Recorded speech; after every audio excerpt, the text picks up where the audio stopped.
one bit of advice that you gave me in the forum was when we were asking, like, how do you possibly price in such a rising market, and using the percentages of what the growth has been for the few previous months and then adding that on was so helpful, because we were just like, how can we possibly know? We're comparing it to properties from 3 months ago.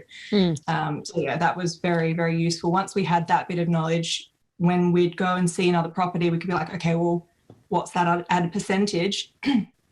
And then we knew if we paid that, sure, it's over what we would maybe think it's worth, but in a year's time, it's not going to matter. Yeah. So. Or even in a couple of months' time. Exactly. And I think it's important to point out to people who are listening is that works in a decreasing market as well. So indexing up and keeping on top of the recent sales and how much people are paying over what data would suggest a property is worth. So that's indexing up. It also works in when the market is moving in the other direction, and it will start to slow, and we will see changes in those percentages in the indexing. So it's important to have your finger on the pulse there, isn't it? Anything that's 3 months old is just almost too old to even consider in the whole rapidly rising.